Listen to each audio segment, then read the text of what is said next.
1, 2, 3, 4, 5, 6, 7, 8, 9, 10. Percubaan suara 1, 2, 3, 4, 5, 6, 7, 8, 9, 10. Test lip sync, test audio, test DSNG, RTM, Radio Television Malaysia.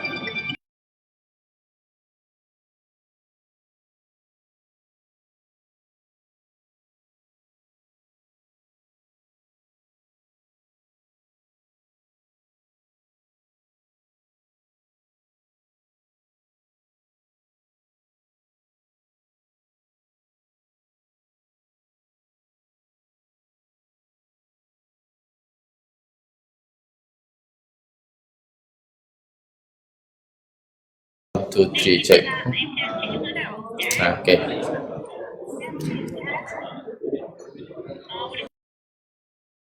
Three, Bapak Yo, close up sikit Bapak Yo.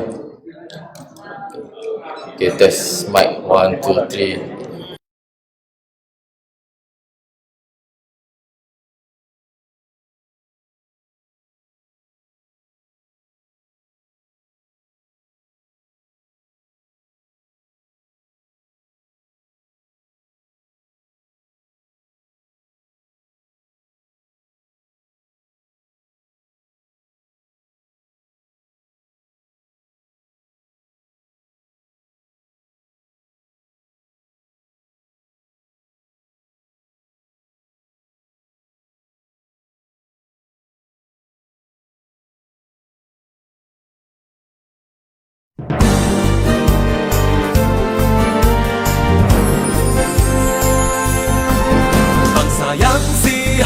Aset negara, kualiti hidup dipelihara, berpasukan, berganding tangan, bertingkatkan taraf kesihatan.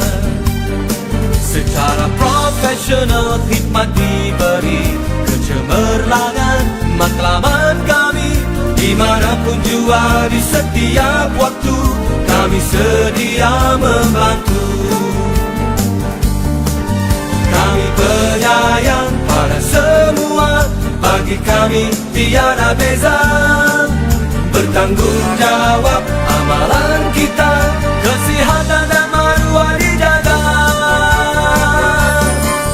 Bangsa yang sihat aset negara, kualiti hidup dipelihara, berpasukan, berganding tangan, bertingkatkan taraf kesihatan.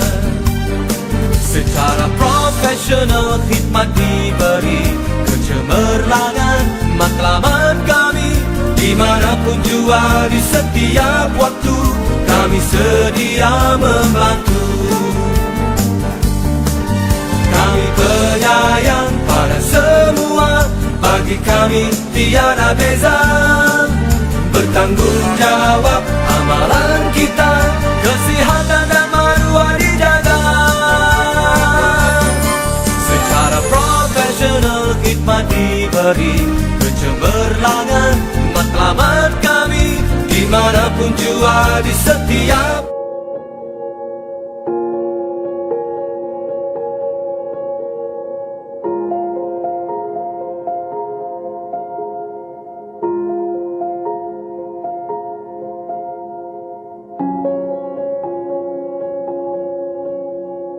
Saya memainkan peranan saya, anda memainkan peranan anda. Duduk di rumah. Saya tahu di mana anak-anak saya berada sekarang. Di manakah anak-anak anda? Jaga mereka, jangan benarkan mereka keluar. Tolonglah duduk di rumah. Anda mempunyai pilihan. Jika anda memilih untuk berada di rumah, anda akan menyelamatkan nyawa. Jadi bantulah kami, tolonglah duduk di rumah. Kita sedang menghadapi krisis COVID-19 pandemik yang agak serius. Sila bantu kami untuk bantu anda. Sila duduk di rumah. Kami sedang menghadapi cabaran yang sangat hebat. Ramai orang dalam ketakutan. Bantulah kami untuk membantu anda. Duduklah di rumah masing-masing. Keadaan sekarang sangatlah genting. Ini bukan lakonan. Anda mempunyai peluang untuk menyelamatkan nyawa anda. Tolonglah, saya merayu. Tolonglah duduk di rumah.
Satu video tes 1, 2, 3, 4.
Bangsa yang sihat, aset negara, kualiti hidup dipelihara, berpasukan, berganding tangan, bertingkatkan taraf kesihatan.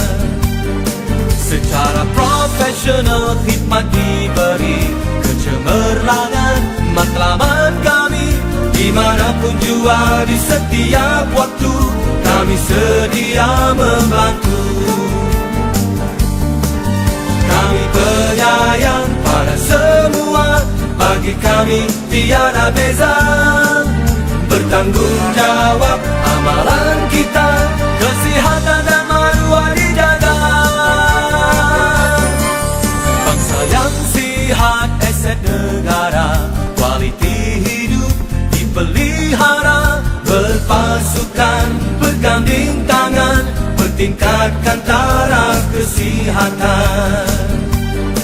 Secara profesional khidmat diberi, kecemerlangan matlamat kami, dimanapun jua di setiap waktu, kami sedia membantu. Kami penyayang pada semua, bagi kami tiada beza. Bertanggung jawab amalan kita, kesihatan dan maruah dijaga. Secara profesional khidmat diberi, kecemerlangan matlamat kami, dimanapun jua di setiap waktu, kami sedia membantu. Dimanapun jua di setiap waktu, kami sedia membantu.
Bismillahirrahmanirrahim. Assalamualaikum warahmatullahi wabarakatuh.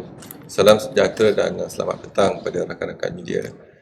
Berdiri sebaris dengan saya ialah Datuk Dr. Raizat, Dr. Nur Hayati Rusli dan juga Datuk Dr. Chong Chi Kiong. Kementerian Kesihatan Malaysia ingin memaklumkan bahawa terdapat 202 kes yang telah pulih dan dibenarkan discharge pada hari ini. Ini menjadikan jumlah kumulatif kes yang pulih sepenuhnya dari jangkitan COVID-19 dan telah discharge pada ward adalah sebanyak 2,478 kes, iaitu bersamaan dengan 49.7%, iaitu hampir separuh pada jumlah keseluruhan kes. Hari ini juga bilangan kes yang di-discharge adalah melebihi bilangan kes baru yang dilaporkan. Sehingga 14 April 2020 jam 12 tengah hari, terdapat 170 kes baru yang telah dilaporkan. Ini menjadikan jumlah kes positif COVID-19 di Malaysia adalah sebanyak 4,987 kes. Oleh itu, setelah kes kumulatif ditolak dengan kes discharge kumulatif dan kematian, jumlah kes aktif dengan keboleh jangkitan COVID-19 adalah 2,427 kes dan mereka diasingkan dan beri rawatan di hospital. Sehingga kini seramai 60 kes positif COVID-19 sedang dirawat di unit rawatan rapi dan daripada jumlah tersebut, 33 kes memerlukan bantuan pernafasan. Daripada maklumat terkini yang dilaporkan ke CPRC Kebangsaan, duka cita dimaklumkan pertambahan 5 kes kematian berkaitan dengan COVID-19. Justru jumlah kumulatif kes kematian COVID-19 di Malaysia adalah sebanyak 82 kes, iaitu bersamaan dengan 1.64% daripada jumlah keseluruhan kes. Kes kematian ke-78 iaitu kes 4,532 merupakan lelaki dewasa tanpa identiti diri dan dipercayai bukan warga negara yang telah ditemui mati di Kota Kinabalu, Sabah pada 6 April 2020. Keputusan ujian sampel COVID-19 yang diambil semasa bedah siasat didapati positif pada 11 April 2020. Kes ini di bawah siasatan pihak Polis Diraja Malaysia. Kes kematian ke-79 iaitu kes 2052 merupakan lelaki warga negara Malaysia berumur 65 tahun dan mempunyai latar belakang penyakit kencing manis, darah tinggi dan penyakit buah pinggang. Beliau telah dirawat di Hospital Sungai Buloh, Selangor pada 27 Mac 2020 dan disahkan meninggal dunia pada 14 April 2020 jam 5.17 pagi. Kes kematian ke-80 iaitu kes 4,818 merupakan lelaki warga negara Malaysia berumur 63 tahun dan mempunyai latar belakang penyakit jantung dan penyakit buah pinggang. Beliau telah dirawat di Hospital Kuala Lumpur pada 7 April 2020 dan disahkan meninggal dunia pada 12 April 2020 jam 11.36 malam. Kes kematian ke-81 iaitu kes 4,521 merupakan perempuan warga negara Malaysia berumur 74 tahun dan mempunyai latar belakang penyakit buah pinggang. Beliau mempunyai sejarah kontak rapat kes positif COVID-19 iaitu kes 4,088 yang telah menghadiri perhimpunan di Sri Petaling. Beliau telah dirawat di Hospital Melaka pada 9 April 2020 dan disahkan meninggal dunia pada 13 April 2020 jam 4.20 petang. Kes kematian ke-82 iaitu kes 1649 merupakan lelaki warga negara Malaysia berumur 81 tahun dan mempunyai latar belakang penyakit kencing manis. Beliau telah mempunyai sejarah kontak rapat kes positif COVID-19 iaitu kes 343 yang telah menghadiri perhimpunan di Sri Petaling.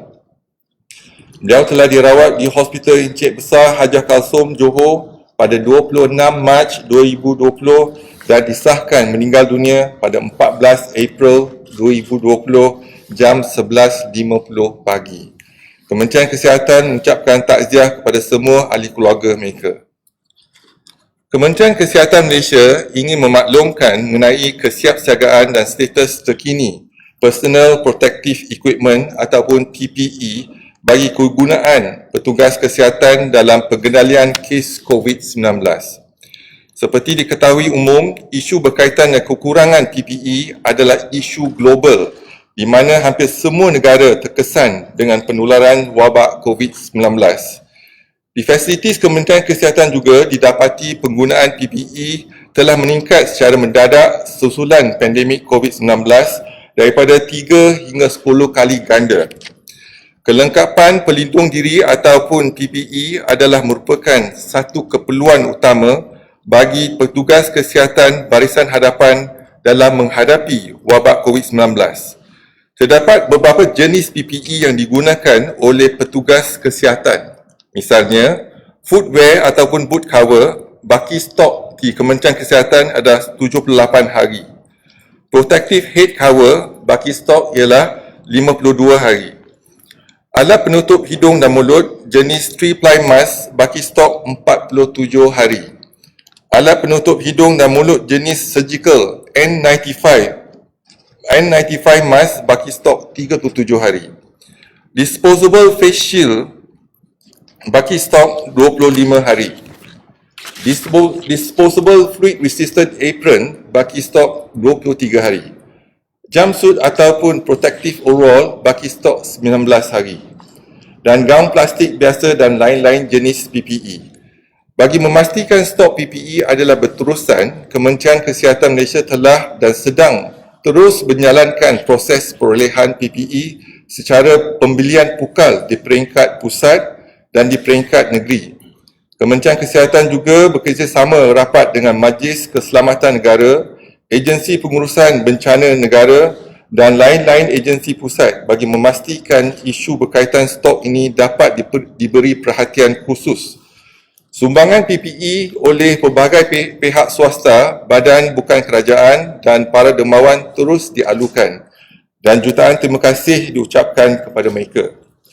Bagi memantau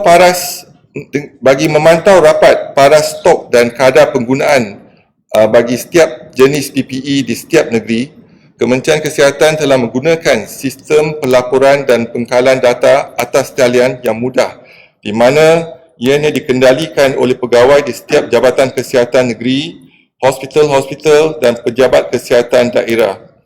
Laporan ini dipantau rapat dan tindakan mobilisasi stok akan dibuat. Senarai nama, nombor telefon dan email pegawai bagi setiap negeri telah dimaklumkan bagi membantu orang umum dan kaki tangan untuk memberi maklum balas kiranya didapati kekurangan PPE. Semakan segera dan tindakan mobilisasi atau pengagihan akan dilakukan mengikut keperluan dan keutamaan. Adalah dimaklumkan juga bahawa setiap jenis PPE perlu dipakai mengikut keperluan di mana petugas kesihatan bertugas. Ia seperti mana dinyatakan di dalam garis panduan pengurusan COVID-19 di Malaysia iaitu nombor 5 2020. Bukan semua petugas kesihatan perlu memakai kesemua jenis PPE pada masa mereka bertugas. Ini amat penting bagi memastikan kadar dan pola penggunaan PPE di fasilitis Kementerian Kesihatan. Sehubungan dengan itu, pihak Kementerian Kesihatan menyarankan semua penggunaan PPE secara cermat dan berhemat untuk semua petugas kesihatan memandangkan ia digunakan secara berterusan. Pihak Kementerian Kesihatan menyeru supaya orang ramai menunaikan tanggungjawab masing-masing dengan mengamalkan tahap kebersihan yang optimum pada setiap masa seperti kerap mencuci tangan dengan air dan sabun, mengamalkan jarak sosial selamat iaitu sekurang-kurangnya 1 meter daripada orang lain. Dan saya ingin memaklumkan rumusan kes kluster COVID-19 iaitu perhimpunan di Masjid Sri Petaling. Bilangan sampel yang telah diambil setakat ini ialah 24,605 kes, 5 sampel, dan bilangan positif ialah 1,904, iaitu bersamaan dengan 39%. Bilangan negatif ialah 20,122 dan 1,910 bilangan jemaah tabligh telah dimasukkan ke ward. Seterusnya dimaklumkan statistik Perintah Kawalan Pergerakan diperketatkan. Di Keluang, jumlah kes positif ialah 201 kes, tiada pertambahan kes. Bandar Baru Ibrahim Majid 163 kes, tiada pertambahan, dan lain-lain lokaliti 38 kes, tiada pertambahan. Di Ulu Langat, jumlah kes positif ialah 431 kes, pertambahan 11 kes, di mana 126 kes positif didapati di Madrasah Tafiz dan di kawasan Kampung Payu Lebar Batu 23. Dan bukan Sungai Lui 303 kes dan tiada perubahan, dan Kampung Sungai Lui ialah 120 kes, iaitu semalam dilaporkan 117 kes. Dan seterusnya untuk Menara City One, jumlah kes positif Menara Plaza City One kekal 39 kes, tiada pertambahan. Dan Malayan Mansion, jumlah kes positif Malayan Mansion 4 kes, tiada pertambahan. Selangor Mansion, jumlah kes positif ada pertambahan 1 kes, menjadikan jumlah 83 kes. Dan untuk kluster majlis perkahwinan di Bandar Baru Bangi tiada pertambahan kes baru. Kluster PUI di Itali di Sarawak pun tak ada pertambahan. Kluster persidangan gereja pun tiada pertambahan kes baru, dan kluster Rembau pun tiada kes pertambahan baru, dan juga kluster PUI Bali pun tiada pertambahan kes baru. Sekian, terima kasih. Kalau ada apa-apa soalan, silakan.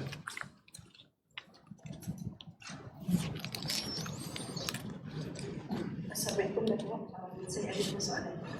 Pertama, berdasarkan statistik kematian, iaitu 82 orang kematian, 63 daripadanya adalah lelaki dan 19 adalah wanita. Jadi apa faktor penyumbang kepada kematian? Adakah disebabkan rokok? Satu lagi, adakah bagi lelaki rokok mungkin, kalau wanita mungkin adakah disebabkan oleh kromosom X? Okey, soalan kedua adalah seorang doktor di HKL melahirkan kebimbangan mengenai virus ini dengan memetik bahawa virus ini boleh, virus yang dijangkiti pesakit ini boleh pergi ke sejauh 4 km daripada pesakit, dan di bawah kadar pesakit terdapat banyaklah virus di situ. Jadi dia dilihat macam tidak selari dengan kenyataan Datuk Pichi yang mengatakan bahawa petugas kesihatan ini tidak dijangkiti oleh COVID semasa pengendalian. Jadi aku komen terus. Okey, yang soalan pertama ia mengenai kenapa lelaki lebih ramai yang meninggal berbanding dengan wanita, iaitu 75% lelaki dan wanita 25%.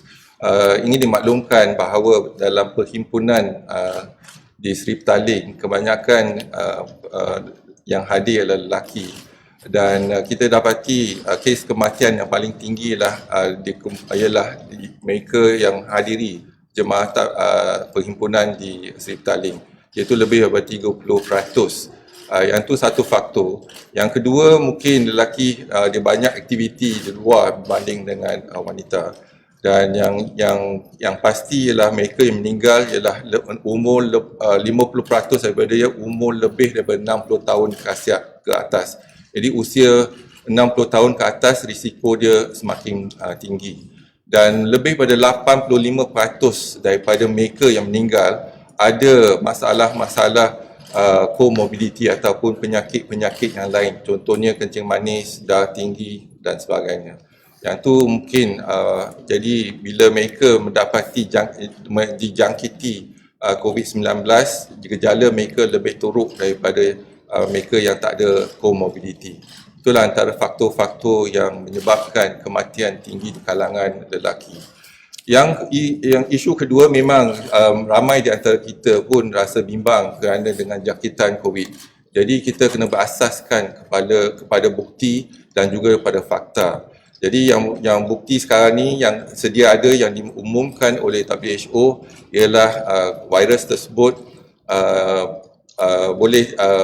virus tersebut merebak melalui kontak yang rapat dan juga kalau virus tersebut kalau mengikut droplets jadi bukan jadi yang tu yang lebih penting kalau droplets tu terutamanya apabila Barisan Hadapan Warga Kementerian Kesihatan melaksanakan prosedur dan droplets ini ataupun titisan ini boleh menyebabkan jangkitan kepada mereka. Jadi apa yang pasti ialah kalau kita melakukan prosedur ataupun merawat pesakit di ward COVID dan di ICU, hendaklah kita pakai PPE tersebut.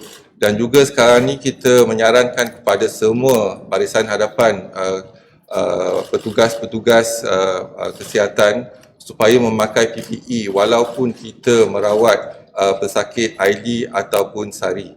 Jadi kita lihat ada pertambahan kes sekarang ni, virus ini ada dalam komuniti dan saringan kita pun menunjukkan virus tersebut dalam surveillance kita dari sejak Januari sampai sekarang memang ada kes-kes yang didapati positif di dalam komuniti, iaitu di kalangan ID dan SARI.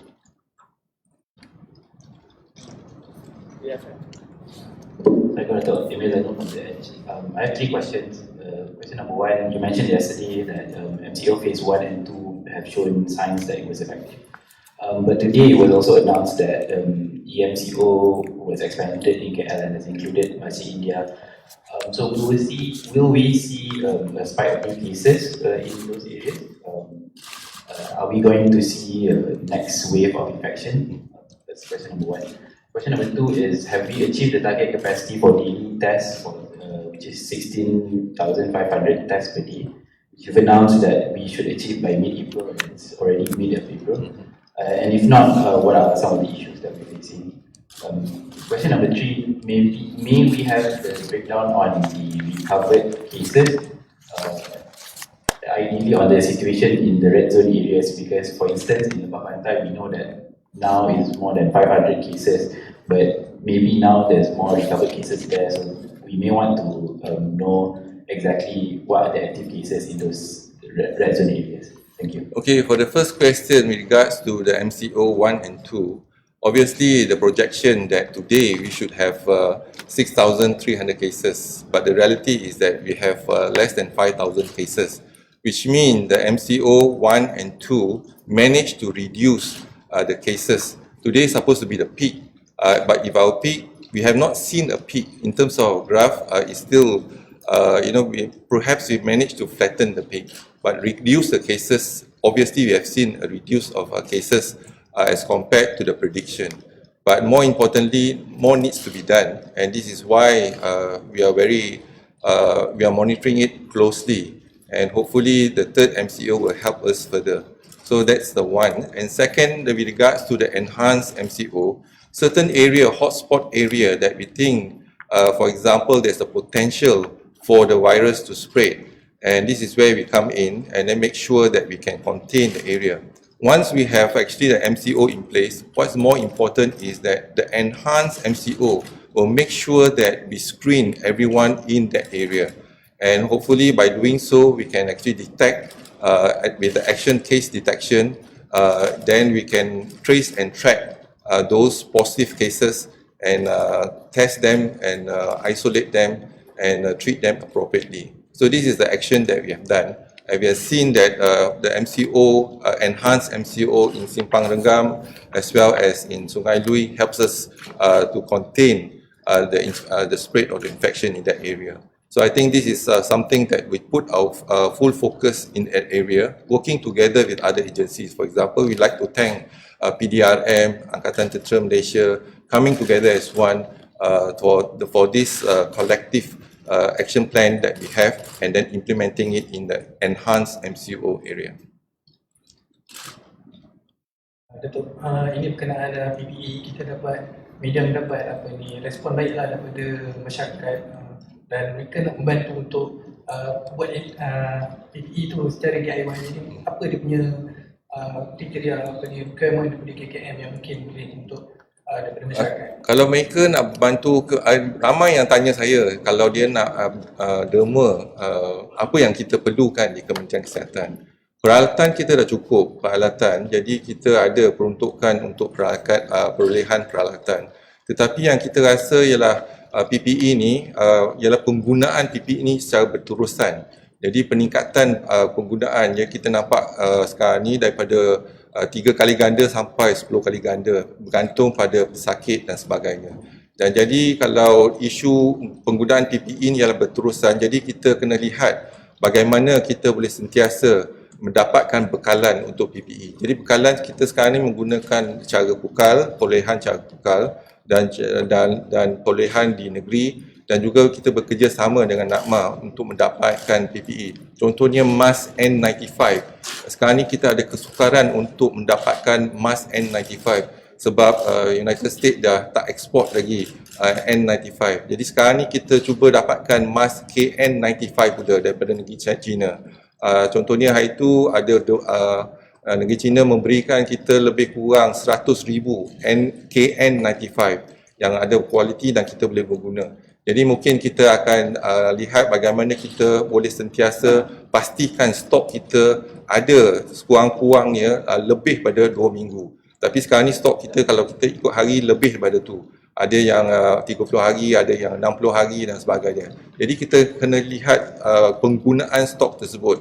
Dan itu stok measure tu penting untuk kita lihat stok yang ada di Kementerian Kesihatan dan juga pengagihan pada negeri dan dari negeri kepada hospital ataupun klinik kesihatan. Jadi kita pastikan rangkaian untuk pengagihan itu boleh diperkemaskan daripada masa ke semasa. Saya Haris dari Malaysia.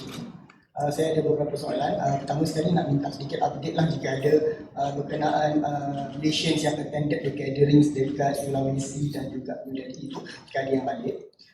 Kedua, mengenai PPE, tadi Datuk dah kata ada macam penjimatan. Tapi macam kita lihat di website KKM pun ada SOP baru, guideline baru untuk menggunakan PPE yang dilihat macam yang handle COVID pun tapi tidak melibatkan intubation, dia hanya perlu guna 3-ply mask, tidak lagi menggunakan N95. Adakah ini langkah penjimatan dan tidakkah ia open petugas kesihatan kepada bahaya? Yang ketiga, kalau kita lihat semalam statistik, Negeri Sembilan ada shot up of cases, 42 cases yesterday. Dan kita mendapat maklumat bahawa ini adalah berkaitan 39 daripada kes ini dikatakan daripada satu kawasan di Sendayan melibatkan offshoot, satu kumpulan lah daripada dulu kumpulan Al-Aqam. Adakah ini satu benda dan adakah ini kluster baru dan apakah punca kluster ini? Dan yesterday ada Datuk kata Datuk post dekat Facebook mengenai online discussion dengan MOH officers online yesterday. Datuk kata fokus utama pencegahan dan kawalan jangkitan COVID adalah memanjangkan fasa pembendungan selagi mungkin. Jadi adakah PKP fasa 3 ni sudah cukup panjang atau perlu lebih panjang? Kalau kita lihat MCO yang kita laksanakan, memang kita nak kurangkan kes dan kita kurangkan kes supaya hospital kita ataupun klinik kita dapat merawat pesakit dengan sebaik mungkin. Jadi itulah konsep yang kita ada. Tetapi kita cuba kalau kita boleh kurangkan sebanyak yang boleh, yang itulah tindakan kita bersama dengan PKN dan juga dengan kementerian-kementerian yang lain. Yang kedua, isu di peningkatan kes di Negeri Sembilan, memang kita ada kluster baru, iaitu kita sekarang ni ada 28 kluster, tapi kluster ni masih kluster yang kecil. Kluster yang paling besar ialah kluster jemaah tabligh di Seri Petaling, iaitu lebih kurang 39 hingga 40%. Yang lain ni kurang sikit. Tapi kluster yang di Sendayan contohnya, kita ada 39 kes yang positif dan yang melibatkan 13 pelajar tahfiz dan satu keluarga 11 orang dan juga lembaga pengarah 15 orang. Jadi kita dapati ada penularan penyakit ataupun virus COVID di Sendayan dan tindakan bersepadu telah dilaksanakan dan sedang dilaksanakan oleh pegawai-pegawai kita di lapangan, dan kita harap kita dapat membendung penularan virus COVID di Sendayan. Dan mengenai PPE, ya memang kita sekarang ni melihat kepada PPE bagaimana kita boleh pastikan mereka yang perlu pakai PPE, mereka mesti pakai PPE. Tetapi ada yang tak perlu pakai full PPE, mereka pakai full PPE. Jadi kita kena rationalize mengikut garis panduan yang kita ada. Jadi memang dah ada garis panduan, kita harapkan Barisan Hadapan Kesihatan dapat melihat kembali garis panduan tersebut. Kalau tidak, semua orang pakai PPE walaupun tempat yang tak perlu pakai PPE. Jadi kita dah pastikan mana yang perlu pakai full PPE, mana yang tak perlu pakai full PPE dan sebagainya. Ada garis panduannya, ya. Dan sekarang ni satu soalan saya tertinggal tadi ialah soalan mengenai kapasiti makmal kita. Memang pada permulaannya kita nak meningkatkan PCR testing kita kepada 16,500. Hari ini keupayaan kita untuk 43 makmal ialah 11,500. Tapi apa yang pasti ialah kita akan menambahkan lagi makmal, iaitu 5 makmal lagi akan dibina di Kementerian Kesihatan, iaitu di Tawau, Sandakan, Miri, Bintulu dan juga Keluang. Jadi inilah yang kita telah rancangkan pembinaan makmal. Jadi sekarang ni 43, mungkin kita akan tambah 5 lagi dalam masa terdekat, jadi mungkin ada 48. Tapi apa yang penting sekarang ni ialah optimalkan makmal kita. Macam mana kita nak optimalkan makmal kita, sebab kita tahu sekarang ni kalau PCR, kita guna PCR kadang-kadang pending, banyak kes yang pending. Yang pertama, PCR memakan masa sekurang-kurangnya 6 jam. Kalau kes bertambah, jadi dia lambat sikit laporan dia, mungkin 24 jam hingga 48 jam. Jadi apa yang kita gunakan sekarang ni untuk diagnosis saja, untuk kita sahkan penyakit ataupun virus COVID ni, kita menggunakan PCR. Dan katalah yang mereka yang close contact, bila close contact dimasukkan untuk kuarantin, dan kuarantin ialah 14 hari. Hari pertama kita mengambil swab untuk PCR, tetapi hari ke-13, yang dulu kita hari ke-13 kita juga ambil swab PCR. Sekarang ni kita tak ambil swab PCR, kita gunakan antibody, serologi. Iaitu serologi sebab serologi cepat dan dia cepat dan dia dapat kita gunakan di bedside lah itu, ataupun yang mudah kita gunakan, tak payah hantar ke makmal. Jadi dengan gunakan serologi, kalau serologi dia positif, jadi kita kena uji semula gunakan PCR. Jadi katalah hari ke-13 serologi dia positif, berarti dia ada respon antibody. Kalau antibody dia ada, sama ada IgM ataupun IgG, maksud dia ada kuman masuk ke badan dia. Kalau kuman tak masuk ke badan dia, dia tak ada antibody. Tapi sebab ada antibody, itu kita risau. Lepas tu kita akan buat PCR. Sebab walaupun you ada antibody, ada kalanya virus tu masih ada kat situ. Itu satu, kalau dia positif. Kalau dia negatif, sebab hari pertama kita buat PCR, negatif, tak ada virus tersebut. Tapi kalau hari ke-13 kita ambil darah pun tak ada antibody respon, berarti tak ada virus lah, sebab tak ada respon. Itu cara kita menggunakan kaedah tersebut, dan kita boleh jimatkan penggunaan PCR di makmal. Jadi yang itulah antara optimal, kita dapat optimalkan penggunaan PCR di makmal. Faham ya? Last 2 questions, the STAR RTM. The STAR. Dato', on PPE again, just want to ask, because a lot of people have come forward to produce PPE. They come from fashion designers, NGOs and all that. So is there a certain kind of standard or criteria of PPE for them to produce that MOH has? Second, on the new EMCO areas in Masjid India, how many residents do you know are involved in this EMCO? Okay, I start with the second question. Masjid India, so far we do not have a positive case detection or even new case been detected. But then we just started our active case detection there. and even the enhanced MCO has just been implemented. So it will take a few days before we can come up with the results and the testing. As far as the PPE, we have guidelines. Those who are interested to, for example, help us in terms of to make the PPE, and then can contact us, and then we can actually guide them how to do, what material to use, and etc. So we have the guidelines, and then they can contact us. But more important, what we have learned is that we should be self-sustainable. For example, today, glove. 63% of the global glove industry comes from Malaysia, right? So we are the largest production of glove in the world, 63%. So I can see that, in fact, PPE, so we should be the one that taking the lead if we can have the role to play, and every industry can actually look into it, how best we can enhance our industry to produce the PPE. And then we also have looking into the mask.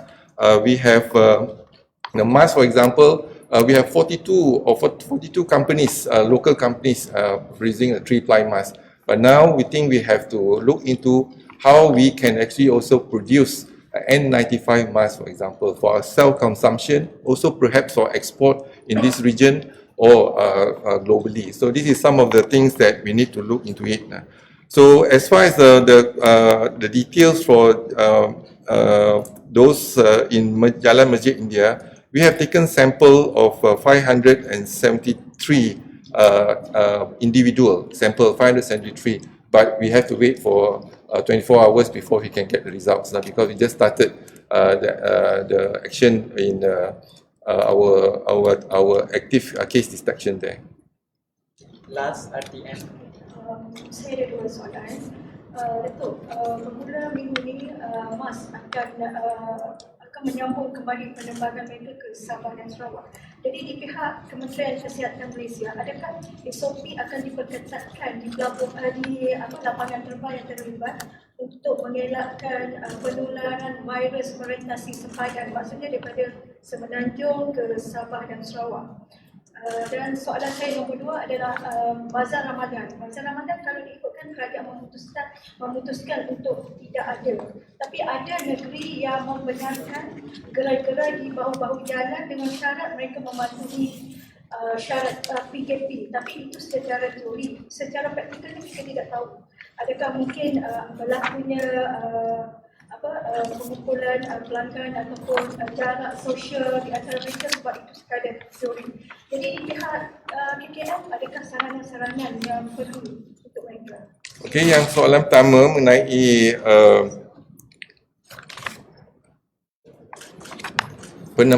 penerbangan MAS ke Sabah dan Sarawak. Jadi apa yang penting ialah kita lihat, kita kena saring pesakit ataupun saring penumpang sebelum mereka menaiki pesawat, iaitu sebelum dan apabila mereka sampai ke destinasi sama ada di Sarawak ataupun Sabah, kita pastikan kita menjalankan saringan. Jadi kalau kita menjalankan saringan, contohnya thermal scanner, kita boleh detect lebih daripada 50%. Dan juga sekarang ni kalau mereka yang pergi ke Sabah Sarawak, mungkin kita kena lihat bagaimana kita boleh pertingkatkan saringan kesihatan kepada mereka. Itu salah satu daripada cara kita nak kurangkan ataupun penularan COVID-19 lah. Mereka yang ada demam dan sebagainya mungkin tak digalakkan untuk naik kapal terbang dan sebagainya. Itu antara penilah tindakan yang boleh kita laksanakan di lapangan terbang. Apa yang penting lagi mengenai soalan kedua ialah Bazar Ramadan yang kita telah pun bincang banyak kali, dan juga MKN pun telah bincang Bazar Ramadan. Prinsip kita di Kementerian Kesihatan ialah pertama, yang untuk kita mengawal penularan COVID-19 ni ialah pertama ialah kawalan sepadan. Jadi sekarang ni kita dah lihat kita dah memperketatkan kawalan sepadan kita, iaitu kita pastikan tiada pelancong ataupun pelancong dari luar negara yang datang ke Malaysia contohnya. Yang kedua ialah kawalan pergerakan. Dan kalau kawalan pergerakan itu yang kita nasihatkan semua duduk di rumah kalau sebaik mungkin. Dan jadi kalau kita duduk di rumah, kita dapat memutuskan rantaian jangkitan COVID-19 ni. Dan yang ketiga ialah perhimpunan. Masalah dia bukan bazar Ramadan tu, ialah perhimpunan. Jadi pelanggan tu, isu dia ialah pelanggan. Pelanggan datang tak terkawal, ini yang isu dia.